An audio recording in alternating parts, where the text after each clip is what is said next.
데살로니가전서 5장 16절에서 18절까지 말씀을 다 같이 봉독하겠습니다. 항상 기뻐하라, 쉬지 말고 기도하라, 범사에 감사하라. 이것이 그리스도 예수 안에서 너희를 향하신 하나님의 뜻이니라. 아멘. 제가 오늘부터 3주 동안 있는 감사에 대한 설교를 하겠습니다.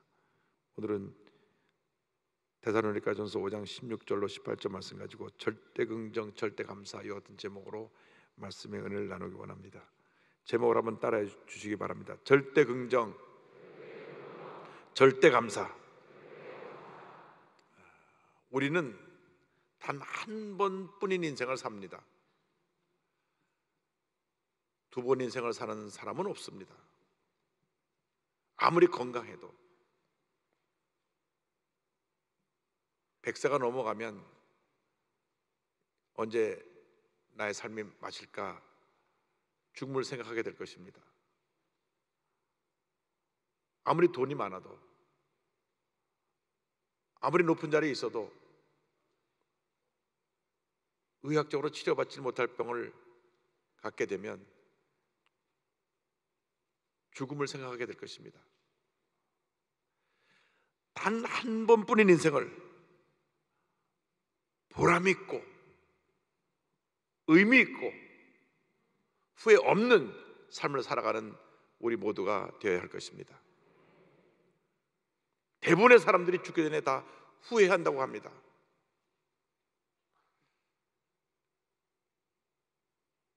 내가 용서하며 살 걸, 너무나 내 마음에 미움과 분노로 평생 살았다. 그래서 후회하며 목숨을 거두는 분도 있고,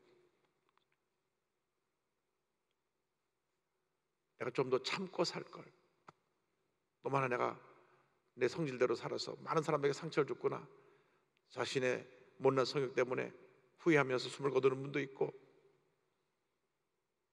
내가 왜 좀 더 사랑하지 못했나, 나를 사랑해주는 그 많은 사람들이 있는데 왜 그들을 미워하고 갈등하며 다투며 살았는가, 이렇게 후회하며 숨을 거두는 분도 있다고 합니다.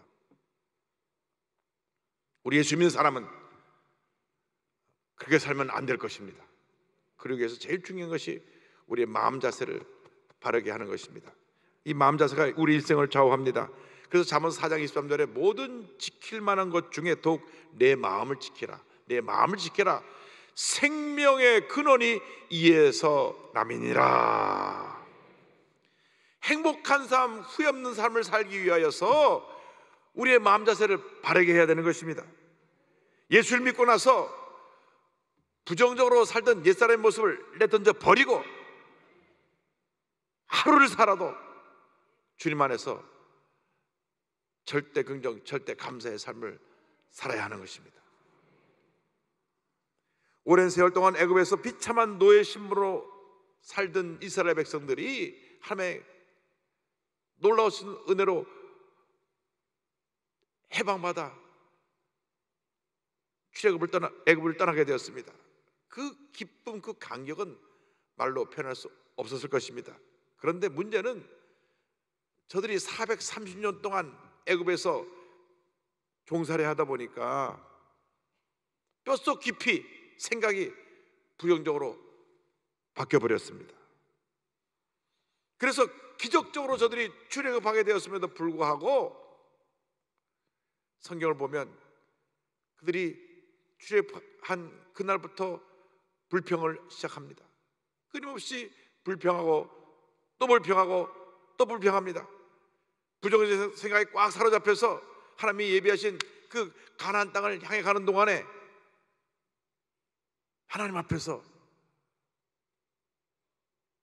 감사하지 아니하고 원망과 불평을 늘어놓았던 것입니다.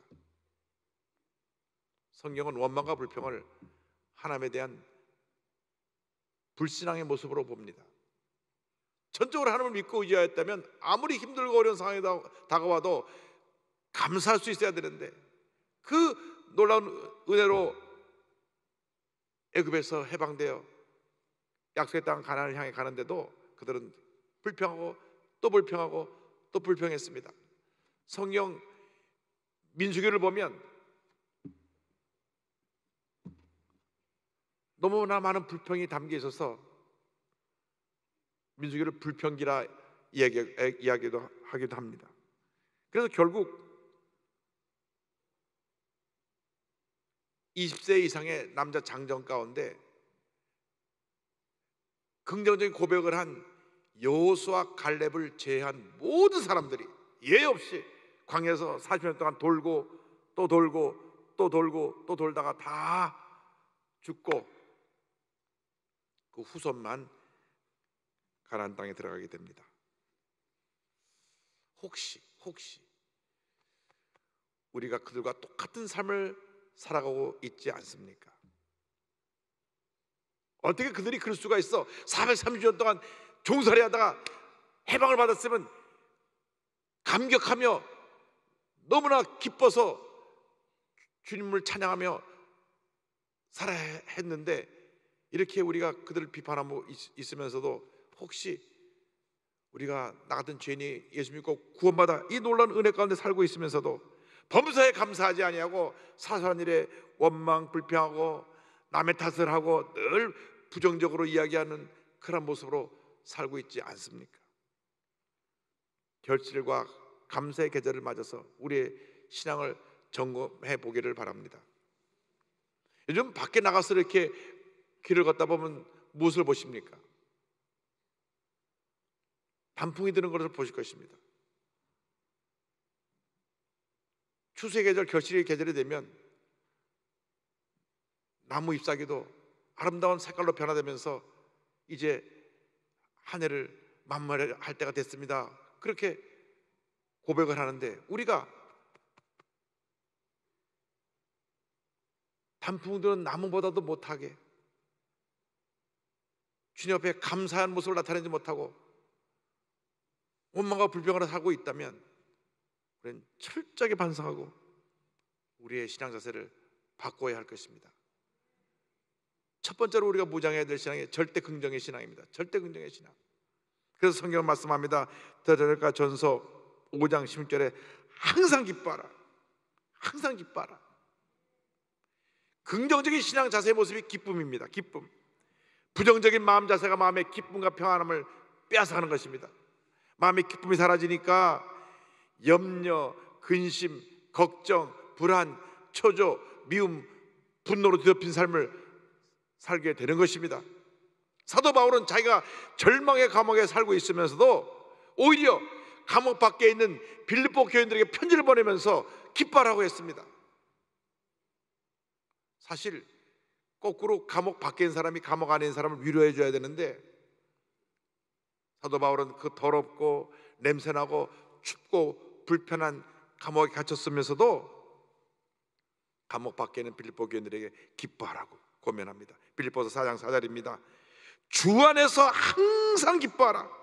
내가 다시 말하노니 기뻐하라. 두 번이나 강조해서 기뻐하라, 기뻐하라, 기뻐하라, 기뻐하라. 아무리 힘들고 어려워도 주님 안에서 기뻐하고 감사하라. 할렐루야. 그렇게 될 때 하나님께서 우리 마음에 소원을 이루어주시고 놀라운 은혜와 축복을 부어주시는 것입니다. 시편 37편 4절입니다. 또 야훼를 기뻐하라. 그가 내 마음의 소원을 내게 이루어 주시리로다. 주님 안에서 기뻐하고 감사하면 주님이 우리 마음의 소원을 이루어 주신다고 약속해 주셨습니다. 그럼에도 불구하고 우리는 입을 열면 불평하고 원망하고 남 탓하고 미워하고 분노하며 살았던 연약한 모습을 우리는 회개하여야 합니다. 절대 긍정의 신앙으로 무장해서 우리 마음에 기쁨과 평안함이 넘쳐나야 합니다. 성령 충만을 받을 때 성령의 열매를 맺혀져서 그 맺혀지는 첫 번째 열매가 사랑이고 두 번째 열매가 희락, 기쁨이고 세 번째 열매가 화평, 평안인 것입니다. 갈라디아서 5장 22절을 말씀합니다. 오직 성령의 열매는 사랑과 희락과 화평과 오래 참음과 자비와 양성과 충성, 그 다음에 온유 절제죠. 늘 성령으로 충만해서 마음에 기쁨이 넘쳐나고 주님의 평안함이 충만하기를 주님의 이름으로 축원합니다. 마음을 지키고 기쁨과 평안함을 유지하는 사람들만이 성공적인 삶을 살 수가 있습니다. 자기 감정 하나 다스리지 못하고 쉽게 상처받고 낙심하고 분노하는 사람들은 성공적인 삶을 살 수가 없습니다. 지금 이 순간 우리의 마음 자세를 바꿔야 합니다. 절대 긍정으로 바꾸기를 주님의 이름으로 축원합니다. 두 번째가 절대 긍정의 기도입니다. 기쁨을 뒷받침하는 그것이 바로 우리의 기도입니다. 그래서 데살로니가전서 5장 10절에 쉬지 말고 기도하라. 왜? 내가 잠시 쉬는 동안 미움이 싹 들어와서 내가 그 미움을 통하여 분노하게 되니까 쉬지 말고 기도하라. 기쁨을 유지하는 비결이 바로 기도입니다. 기도는 영혼의 호흡입니다. 우리 신앙의 가장 기본적인 모습이 기도인 것입니다.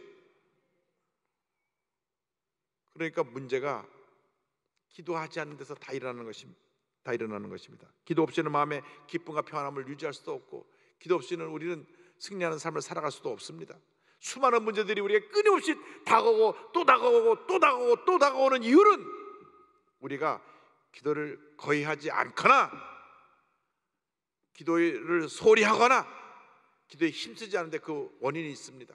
기도를 많이 하면 문제가 다 도망가 버리는 것입니다. 염려가 다 떠나가 버리는 것입니다. 염려할 시간에 기도하고, 걱정할 시간에 기도하고, 불평할 시간에 기도하는 여러분 되기를 바랍니다. 세계 최초의 교회인 예루살렘 교회는 성령이 충만했던 교회입니다. 기도에 전념했던 교회입니다. 그래서 교회가 폭발적으로 부흥했습니다. 사도행전 2장 42절입니다. 그들이 사도의 가르침을 받아 서로 교제하고 떡을 떼며 오로지 기도하기를 힘쓰니라. 오로지 기도하기를 힘쓰니라. 오로지 기도하기를 힘쓰니라. 말씀을 붙잡고 오로지 기도하기를 힘썼을 때 교회가 폭발적으로 부흥해서 주님께서 구원받는 사람을 날마다 더하여 주셨습니다. 2장 47절입니다. 하나님을 찬미하며 또 온 백성에게 칭송을 받으니 주께서 구원받는 사람을 날마다 더하게 하시니라. 교회의 기쁨이 충만하고 교회의 기도가 충만하면 교회는 저절로 부흥되는 것입니다. 교회의 기쁨이 없고 늘 마음속에 뭔가 불편함이 있고 미움과 분노가 있으면 자연히 기도가 사라지게 되고 교회의 부흥은 멈추고 교회가 분열되고 교회에 많은 어려움이 다가오게 되는 것입니다. 그러므로 여러분 삶 속에 기쁨이 충만하고 감사가 충만하고 기도가 충만하게 되기를 바랍니다. 주의 말씀을 붙잡고 기도하고 또 기도할 때 하나님의 은혜가 임하는 것입니다. 예루살렘 교회를 보니까 3,000명, 5,000명, 수만 명으로 부흥한 기록이 나옵니다. 이 3,000명, 5,000명, 수만 명은 남자 어른을 기준으로 했을 때 숫자니까, 그러니까 벌써 2000년 전에 예루살렘이라고 하는 그 작은 도시에 한 10만이 넘는 많은 성도가 예수를 믿게 됐던 것을 알 수 있습니다. 그러므로 우리가 기도에 힘써서 하나님의 큰 은혜를 체험하게 되기를 바랍니다. 예수님께서 누가복음 18장에 불의한 재판장의 비유를 들어서 기도의 중요성을 가르쳐 주십니다. 누가복음 18장 1절에 예수께서 그들에게 항상 기도하고 그 다음 낙심하지 말아야 할 것을 비유로 말씀하여 3절로 5절입니다. 그 도시에 한 과부가 있어 자주 그에게 가서 내 원수에 대한 나의 원한을 풀어주소서 하되 그가 얼마 동안 듣지 않다가 후에 속으로 생각하되 내가 하나님을 두려워하지 않고 사람을 무시하나 이 과부가 나를 번거롭게 하니 내가 그 원한을 풀어주리라. 그렇지 않으면 늘 와서 나를 괴롭게 하리라 하였느니라. 한 과부가 억울한 일을 당했습니다. 과부는 남편도 없고 가진 돈도 없고 요즘 말로 뒤를 봐주는 사람도 없고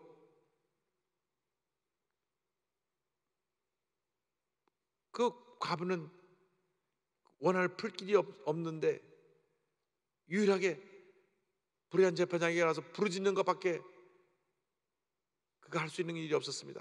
이 불의한 재판관은 뇌물을 받고 재판을 좀 굽어지게 합니다.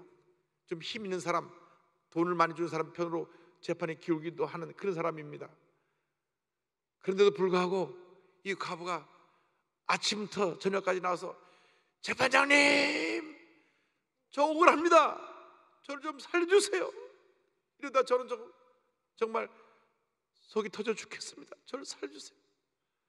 아침에 나가 부르짖고 점심때 식사하러 가려면 또 거기서 부르짖고 밤에 저녁 때 이제 퇴근하려면 또 부르짖고 또 부르짖고 또 부르짖고 또 부르짖으니 잠을 자다가도 재판장님 소리치는 소리가 들리는 것 같아가고, 아이고 내일 아침 저 사람 피서면 좀 새벽에 나가야 되겠다. 일찍 나갔더니 벌써 나와 있어. 재판장님 안 되겠다. 오늘 좀 늦게 나가야 되겠다. 늦게 나가 또 재판장님. 그래서 이 불의한 재판장이 내가 하나님도 두려워하지 않고 내가 사람도 두려워하지 않는데 저 사람이 너무 나를 번거롭게 하니까 이러다가 내가 불면증 걸리겠다.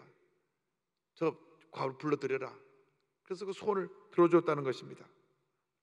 예수님 말씀하시기를 불의한 재판관도 그 과부의 원한을 풀어주는데 하물며 우리 좋으신 하나님께서 너희의 간절한 기도를 응답해 주지 않겠느냐. 18장 6절로 8절입니다. 주께서 또 이르시되 불의한 재판장이 말한 것을 들으라. 하물며 하나님께서 그 밤낮 부르짖는 택한 자들의 원한을 풀어주지 아니하시겠느냐. 그들에게 오래 참으시겠느냐. 내가 너에게 이르노니 속히 그 원한을 풀어주시리라. 그러나 인자가 올 때 세상에서 믿음을 보겠느냐 하시니라. 절대 긍정의 믿음으로 부르짖고 부르짖으면 기적은 다가오는 것입니다. 빌립보서 4장 6절입니다. 아무것도 염려하지 말고 오직 모든 일에 다만 모든 일에 기도와 간구로 너희 구할 것을 감사함으로 하나님께 아뢰라. 염려할 시간에, 근심할 시간에, 걱정할 시간에 부르짖고 또 부르짖고 또 부르짖으시기 바랍니다. 사람을 찾아다니지 말고 신세 한탄하지 말고 주님께 나와 부르짖어 기도하고 또 기도하면 반드시 좋은 일이 일어날 것입니다. 예레미야 33장 3절입니다. 너는 내게 부르짖으라. 내가 내게 응답하겠고 내가 알지 못하는 크고 은밀한 일을 내게 보이리라. 조지 뮬러 목사님은 60년 동안 12,000명의 구원을 돌보면서 약 5만 번의 기도를 응답받았습니다. 그분의 책을 읽다 보니까 매일같이 응답받은 기록밖에 없어요. 근데 다른 일을 하지 않았습니다. 구원이 어렵다고 여기저기 편지 보내고 돈을 얻으러 다니지 않았습니다. 그냥 엎드려 기도하고 또 기도하고 또 기도하고 또 기도하고 또 기도했습니다. 그 일생은 기도와 응답의 일생이었습니다. 12,000명의 구원을 돌보는데 전혀 부족함 없이 그들을 다 주의 사랑으로 돌보고 먹이고 입히고 하나님 은혜 가운데 구원을 운영할 수 있게 되었던 것입니다. 그것이 바로 위대한 기도의 열매입니다. 그러므로 여러분 이와 같이 기도의 사람들이 되길 바랍니다. 그런데 기도의 응답은 감사로 옵니다. 셋째로 우리에게 필요한 것이 절대 긍정의 감사인 것입니다. 5장 18절입니다. 범사에 감사하라. 이것이 그리스도 예수 안에서 너희를 향하신 하나님의 뜻이니라. 범사에 감사하라. 범사에 감사하라. 이것이 하나님의 뜻, 하나님의 명령이라고 하는 것입니다. 명령이라고 하는 것은 무조건 지켜야 되는 것입니다. 성경에 꼭 해야 할 일은 명령형으로 말씀하고 있습니다. 항상 기뻐하라. 쉬지 말고 기도하라. 범사에 감사하라. 감사하라고 노력하십시오가 아닙니다. 감사했으면 좋겠습니다 아닙니다. 범사에 감사하라. 기도의 열매가 감사로 나타나는 것입니다. 하나님 앞에 기도하며 범사에 감사할 때 놀라운 은혜와 축복이 우리에게 부어지는 것입니다. 감사는 성숙한 신앙인의 모습인 것입니다. 아무리 교회 오래 다녀도 감사가 없는 사람은 초보적인 신앙입니다.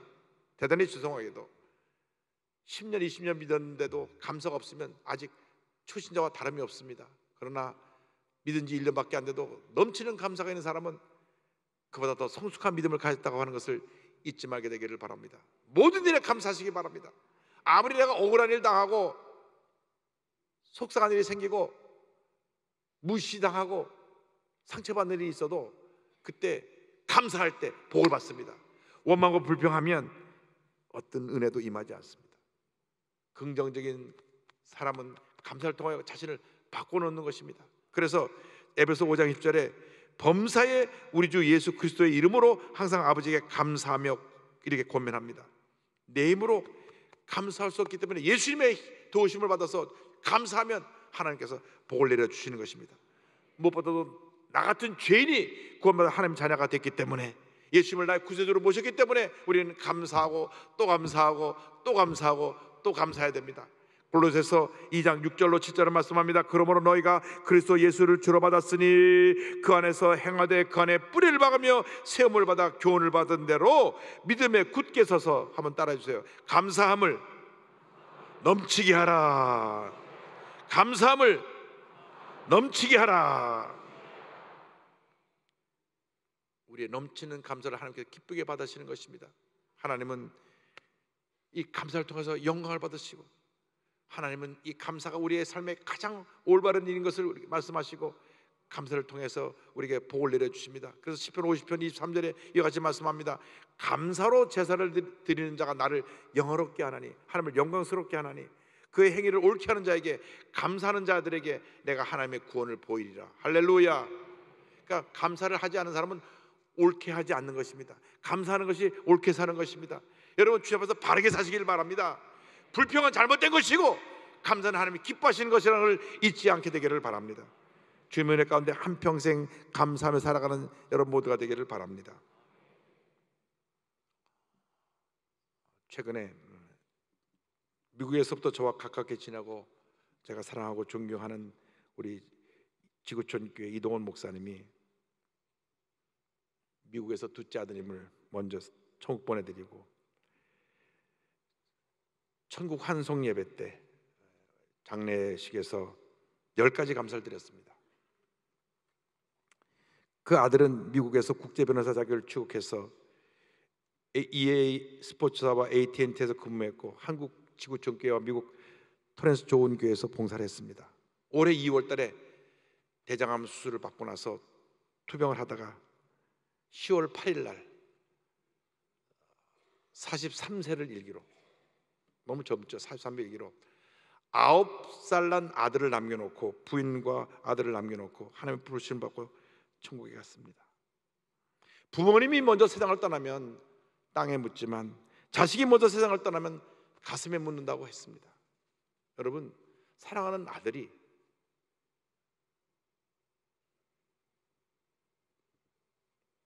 본인보다 앞서 세상을 떠났을 때 장례식장에서 감사할 수 있겠습니까? 참으로 슬프고 힘든 가운데서 지난 10월 16일 그 장례 예배 때 10가지 감사를 드립니다. 첫째로, 아들이 그 지독한 암의 통증에서 해방되어 감사합니다. 둘째로, 영광의 나라 천국에 입성하여 감사합니다. 셋째로, 그동안 유머가 많았던 아들을 인해 누린 기쁨을 인해 감사합니다. 넷째로, 단 한 번도 불평 없이 자랑만 하던 아내와 애교 덩어리 손자를 남겨줘 감사합니다. 다섯째로, 어려서 게임을 좋아하더니 게임 변호사가 된 것 감사합니다. 여섯째로, 아들의 고통을 통해 예수님을 내어주신 하늘 아버지의 고통을 알게 하심 감사합니다.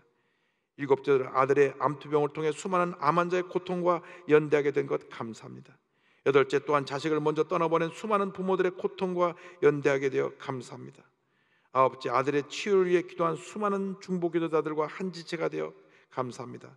열 번째, 아들이 간 천국을 더 가까이 소망하게 되어 감사합니다.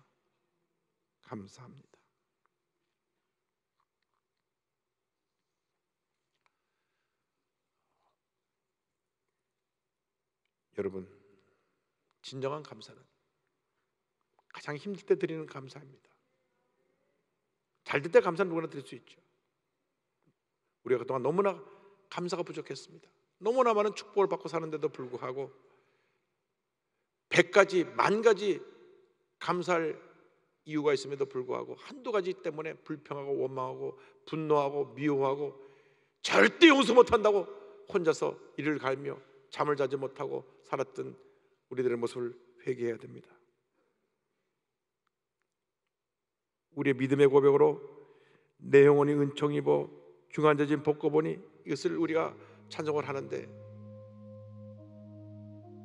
정말 우리가 주님 앞에 감사하면서 하겠습니다 하는 마음의 다짐으로 이 찬송을 우리 다시 한번 함께 부르겠습니다. 내 영혼이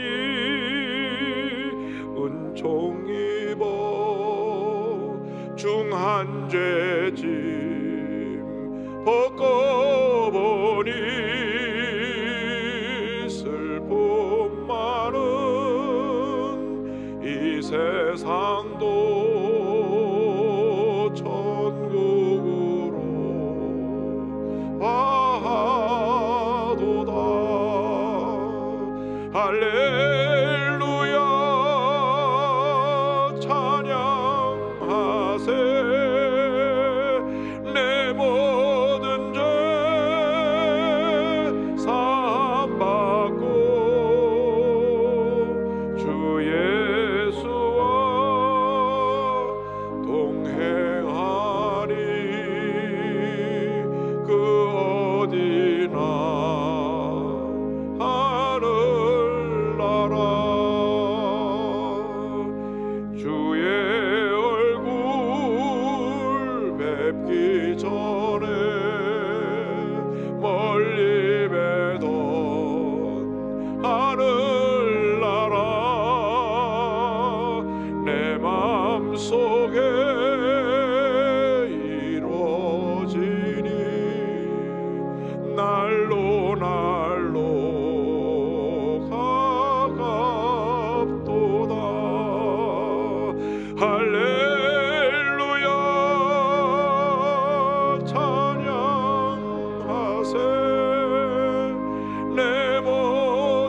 사랑이 무한하신 하나님 아버지, 저희들 용서하여 주옵소서. 감사하지 못한 것 용서하여 주시옵소서.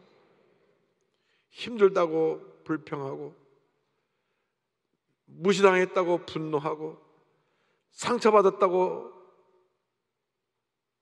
괴로워하고 잠자지 못하고, 끊임없이 갈등과 고통 속에 살았던 저희들 용서하여 주옵소서. 용서하여 주옵소서. 예수님은 그 십자가의 고난을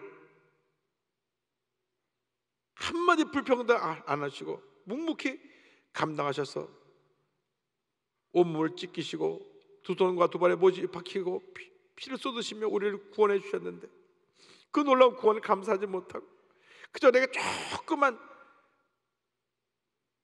어려움이 다가왔다고, 억울한 일 당했다고, 무시당했다고, 상처받았다고 끊임없이 분노했던 저들 용서해 주시고, 오늘 이 우리의 삶이 사랑과 용서, 기쁨과 감사의 삶으로 바뀌어지게 하여 주옵소서.